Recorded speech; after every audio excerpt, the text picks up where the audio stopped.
Overwatch 2, the good, the bad, and the ugly. With Overwatch 2 releasing in a week from this video's release, what better way to recap all the content you receive by formatting it in the good, the bad, and the ugly. Let's start with the former. The biggest W Overwatch 2 is taking is obviously that it's going free to play. The implications for this is pretty huge, as Overwatch finally joins the industry standards alongside Apex, Valorant, Warzone, and Fortnite to solidify it as another free AAA title. This means that people are way more likely to at least try Overwatch and give it a go, as they aren't restricted by any upfront cost, leading to an influx of new players coming in, which is a win-win for everybody. Queue times are lower, content creators like myself can actually eat more than bread every day, and the game generates more hype for its esports scene, as I'll get onto later. Obviously, the new heroes also can't be understated, with many such as SK praising Overwatch for its new hero hype, and frankly, who can disagree? Unlike games such as Valorant, Apex, or Rainbow Six Siege, each hero in Overwatch has a unique kit and unique abilities that no other hero can use.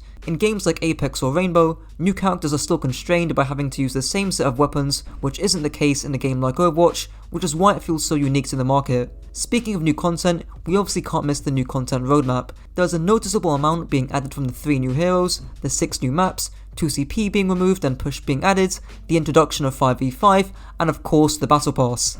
Now, from the outside looking in, some have taken the stance that Overwatch 2 just doesn't have much new content, and they make some fair, valid points. This is just nothing. You are releasing a game that already released. Like, if you would just add this content to Overwatch 1 and give that a visual upgrade, there would be no difference. However, you have to keep in mind the bigger picture in the long term.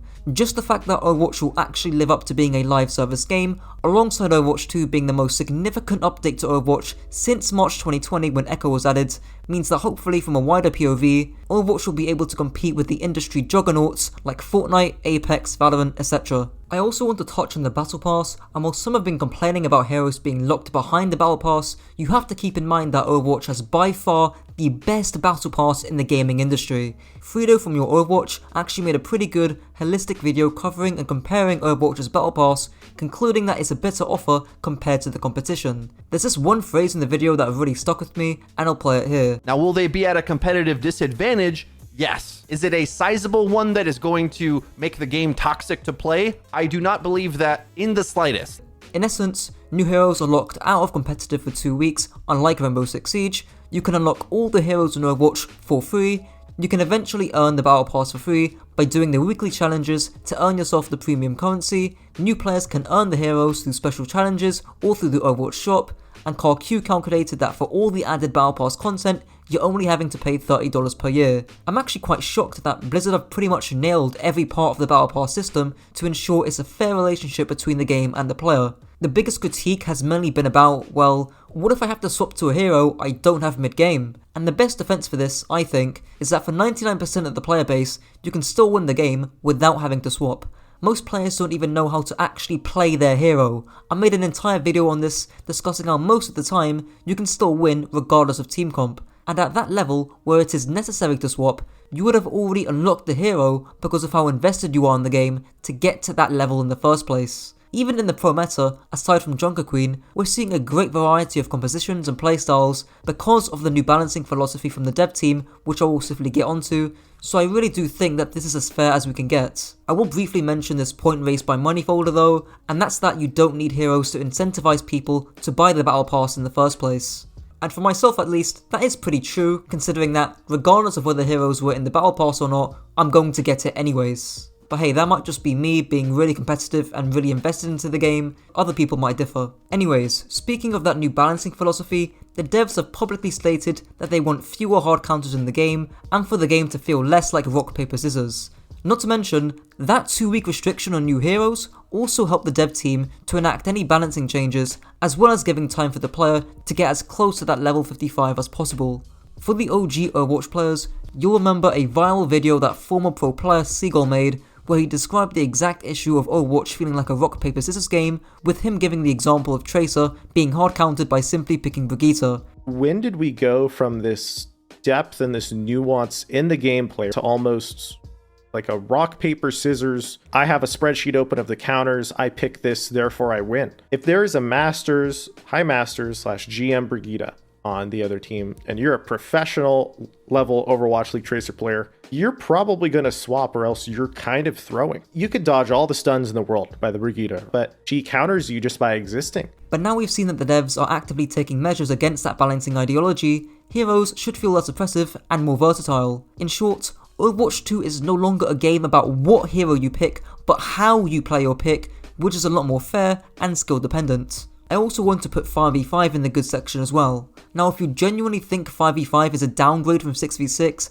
I honestly don't know what to say to you. Yes, there are no tank duos or tank synergy, but 99% of the player base weren't utilising that anyways, and we're forgetting about the balancing problems tank synergy brought into the game, like double shield. 5v5 gives the player more agency to carry the match, especially tank players, alongside helping queue times, as tank is historically one of the least played roles in the game. SVB made a pretty good video a while back describing how good 5v5 will be, and he's still pretty much bang on till this day. On the one end you have the completely solo carry games, and on the one hand you have all the teamwork games. And yes, while we might enjoy that teamwork aspect, and I love that teamwork aspect, it's also what makes the game horrible to play. Most of the time it goes wrong. Let's bring it back into the middle a little bit so that you still have teamwork elements, but also as an individual you can do more and feel more powerful. There was a video that released around the first beta of Overwatch 2 critiquing the game design and philosophy of 5v5, but the video wasn't really very good.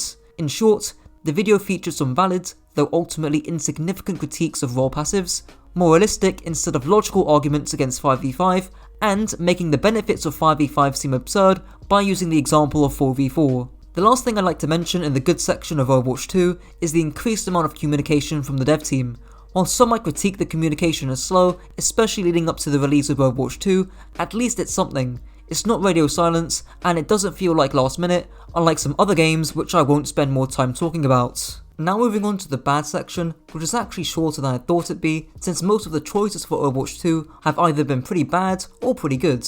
The main issue I have for Overwatch 2 in the bad section is the PvE. I actually considered putting this in the ugly section, but considering what we've seen of the PvE so far, it does look promising. However, the main issue regarding PvE isn't with the PvE itself, but what the PvE has detracted from the development of Overwatch 2 PvP. I don't think anyone wanted PvE to be the main focus of Overwatch. It's not what made people fall in love with the game in the first place, and the hyper-focus on PvE has ultimately led to the content drought Overwatch players have been in for the last 2 years. And whilst I'm sure people will enjoy the PvE, considering how much depth and detail they've added to both the player and AI elements, I can't help but think how much more successful Overwatch would have been if the development focus was on providing players with a consistent stream of content that wouldn't have led to many players leaving for other games. Another thing I have for this section is the Kiriko leak regarding her animated shorts. It's nothing much and I obviously can't show it here due to DMCA, but this can kill the hype of a new hero and spoil it for those anticipating more information on Kiriko. At least this wasn't the worst leak this month for gaming. I'm definitely not looking at you, Rockstar. Now for the ugly section, and there's two main issues I have. The first one is arguably the most important, being the marketing for the game, specifically calling Overwatch 2 a sequel whilst only feeling like a decent update only serves to make the actual changes feel underwhelming. And it's tough for the devs, because the significant update for Overwatch 2 is the PvE, but that's only coming in 2023, meaning that the general player base are going to look at the new additions for Overwatch 2 and think it's not much. Combo this with the fact that the free-to-play aspect of Overwatch 2 wasn't hammered in hard enough in the first beta, and you can see why people like Video Game Donkey critiqued Overwatch 2 so heavily in the first beta, calling it Overwatch 1.1. If PvE was communicated in a more timely and clear manner, alongside hammering in the free-to-play element of Overwatch 2, and the critiques would have been softened. Not to mention, the headlines of Overwatch dropping 99% of its viewership after the first week of the Overwatch 2 beta certainly didn't help its public appeal. In fact, Overwatch numbers remained relatively the same as it was before, perhaps due to the lack of ranked in the beta, meaning streamers didn't want to constantly queue into quick play matches against gold players, and unfortunately, the tournaments that streamers set up didn't alleviate this issue much. There was also the trending topic on Twitter of TF2 somehow outliving Overwatch, as Overwatch 1 servers were announced to go down in order for Overwatch 2 servers to go up, but Twitter and TF2 stands somehow spun this as TF2 outliving Overwatch, despite TF2 having a major bot crisis and no big update in 5 years.